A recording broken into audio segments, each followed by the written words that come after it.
সকল চাকরি প্রার্থীদেরকে স্বাগতম জানাচ্ছি তোমাদের ইউটিউব চ্যানেল ডব্লিউবি জব রিপোর্টারে। ব্রডকাস্ট ইঞ্জিনিয়ারিং কনসালটেন্ট ইন্ডিয়া লিমিটেডের পক্ষ থেকে কিছু সংখ্যক শূন্য পদে নিয়োগ করতে চলেছে, যার আবেদন প্রক্রিয়া অনলাইনে চলবে। আজকের এই ভিডিওতে জানাবো শিক্ষাগত যোগ্যতা এবং কিভাবে আবেদন করতে হবে, কতগুলো শূন্য পদ রয়েছে, সমস্ত কিছু। ভিডিওটি সম্পূর্ণ দেখতে থাকবে। যারা নতুন রয়েছে ইউটিউব চ্যানেলে সাবস্ক্রাইব করে নাও এবং নতুন ভিডিওর আপডেট পাওয়ার জন্য পাশে থাকা বেল আইকনে প্রেস করে দিও। তো আমরা চলে এসেছি প্রথম যে কোয়ালিফিকেশন অনুযায়ী নিয়োগ করা হবে যে সমস্ত পোস্ট রয়েছে। টেকনিক্যাল অ্যাসিস্ট্যান্ট রয়েছে। এই চাকরির জন্য আবেদন করার জন্য চাকরি প্রার্থীদের বিএসসি ডিগ্রি করতে হবে এবং এখানে এমএসসি স্পিচ হিয়ারিং অর্থাৎ প্রশিক্ষণ বা অভিজ্ঞতা থাকতে হবে। ক্লিনিক্যাল এক্সপিরিয়েন্স থাকতে হবে হসপিটালে। বেতন 40,710 টাকা। দ্বিতীয় নম্বর রয়েছে JR ফিজিওথেরাপি। এখানে কোয়ালিফিকেশন ইন্টার সায়েন্স এবং ডিগ্রি ফিজিওথেরাপিতে 25,000 টাকা বেতন দেওয়া হবে। 3 নম্বর রয়েছে MTS এর পোস্ট এখানে দেখতে পারবে 145টা পোস্ট রয়েছে। মাধ্যমিক পাশে আবেদন করতে পারবেন, কিন্তু এখানে ফ্রেশাররা যারা রয়েছে এখানে কিন্তু কম্পিউটার জানতে হবে। 18,486 টাকা বেতন। 4 নম্বর রয়েছে DEO পদ, ডেটা পদ রয়েছে। তো এখানে 100টি শূন্য পদ রয়েছে। উচ্চ মাধ্যমিক পাশে আবেদন করতে পারবে, কম্পিউটার জানতে হবে। 22,516 টাকা বেতন। তারপরে PCM পোস্টে নিয়োগ করা হবে।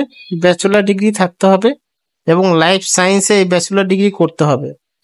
এবং এখানে দেখতে পাচ্ছেন যে ম্যানেজমেন্ট গুলো, এখানে বিষয়গুলো লেখা রয়েছে। বেতন দেওয়া হবে 30,000 টাকা। দ্বিতীয় নম্বর রয়েছে EMT তে এখানে অ্যাডভান্স সার্টিফিকেট থাকতে হবে বেসিকে, এবং প্রে হসপিটাল টেকনিক্যালে ইনস্টিটিউট থেকে সরকারি চাকরি হিসাবে শিক্ষাগত যোগ্যতা থাকতে হবে। 22,516 টাকা বেতন দেওয়া হবে। ড্রাইভার পোস্টে আবেদন করার জন্য মাধ্যমিক পাস করতে হবে, ড্রাইভিং লাইসেন্স থাকতে হবে, মোটর মেকানিক্সে নলেজ থাকতে হবে এবং অভিজ্ঞতা থাকতে হবে 3 বছরে। 22,516 টাকা বেতন দেওয়া হবে। MLT পোস্টে ব্যাচেলর ডিগ্রি করতে হবে। 24,440 টাকা বেতন দেওয়া হবে। PCC তে দেখতে পাচ্ছ এখানে আবেদন করার জন্য ব্যাচেলর ডিগ্রি করতে হবে এবং 24,440 টাকা বেতন দেওয়া হবে। রেডিওগ্রাফার পোস্টের জন্য BSc অনার্স নিয়ে রেডিওগ্রাফি করতে হবে। 40,710 টাকা বেতন রয়েছে। ল্যাব অ্যাটেন্ডেন্ট পোস্টের জন্য উচ্চ মাধ্যমিক পাশে আবেদন করতে পারবে। 2 বছর এক্সপিরিয়েন্স থাকতে হবে ল্যাব এবং ল্যাব অ্যাটেন্ডেন্টে। এখানে রয়েছে বেতন দেখতে পারবে এখানে ভালো।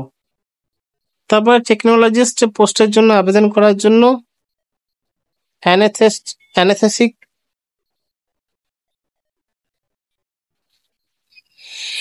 অপারেশন হতে হবে। শিক্ষাগত যোগ্যতা বা অভিজ্ঞতা প্রয়োজন রয়েছে। রিসার্চ অ্যাসিস্ট্যান্টের জন্য 29,565 টাকা বেতন দেওয়া হবে। বায়োলজিক্যাল সায়েন্সে জ্ঞান থাকতে হবে। ডেভেলপার পোস্ট রয়েছে এবং আরো অনেক পোস্ট কিন্তু এখানে রয়েছে।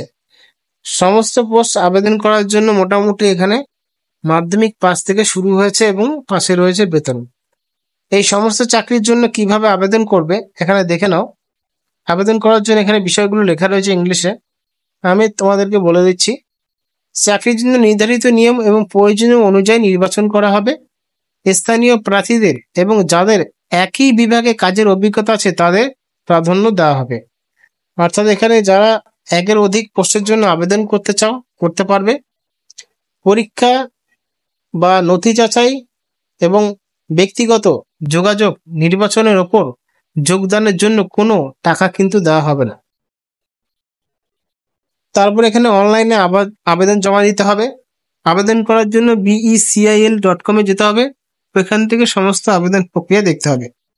প্রার্থীদের তাদের দক্ষতা পরীক্ষা এবং সাক্ষাৎকার এবং যোগাযোগ এবং আরো অনসাইট কর্মক্ষমতা পরীক্ষার জন্য ইমেল, টেলিফোনে জানানো হবে। অর্থাৎ যারা আবেদন করবে তাদের সাথে কমিউনিকেশন করবে এরা মোবাইলের মাধ্যমে। জমা দেওয়ার আগে প্রার্থীদের তাদের আবেদন ফর্মগুলো সাবধানে পর্যালোচনা করতে হবে। BECIL প্রার্থীদের দ্বারা ভুলভাবে জমা দেওয়া তথ্যে কোনো পরিবর্তনের অনুরোধ গ্রহণ করবে না। তারপর এখানে যোগ্যতা অনুযায়ী শুধুমাত্র সংক্ষিপ্ত তালিকাভুক্ত প্রার্থীদেরই সাক্ষাৎকার, দক্ষতা পরীক্ষা, অনসাইট কর্মক্ষমতা পরীক্ষা ইত্যাদির জন্য ডাকা হবে। যারা এই চাকরির জন্য আবেদন করবে তাদের জন্য কিন্তু সংক্ষিপ্ত তালিকাভুক্তভাবে তাদের ডাকা হবে। তাই অনলাইনে আবেদন ফর্মে আপনার সম্পূর্ণ শিক্ষাগত যোগ্যতা এবং কাজের অভিজ্ঞতার বিবরণ করতে হবে। শুধুমাত্র ফর্ম পূরণ করা আপনার যোগ্যতা নির্বাচনে নিশ্চিত দেবে না। বোঝা গেল? প্রার্থীদের অনলাইনে জমা দেওয়ার পর তাদের আবেদন ফর্মে প্রিন্ট আউট নেওয়ার এবং ভবিষ্যতের জন্য তাদের সাথে প্রিন্ট আউটটা রেখে দিতে হবে। পরবর্তী সময় যদি কোনো সমস্যা হয় সেই প্রিন্ট আউটটা দেখাতে পারবে। তো আশা করি বুঝতে পারছো এখানে কি কি টার্মস অফ কন্ডিশন নিয়মগুলো রয়েছে আবেদন করার ক্ষেত্রে এবং কিভাবে আবেদন করতে হবে, কিভাবে নিয়োগ করা হবে, সমস্ত কিছু। যদি ভালো লাগে ভিডিওটি চ্যানেলকে সাবস্ক্রাইব করবে। ধন্যবাদ।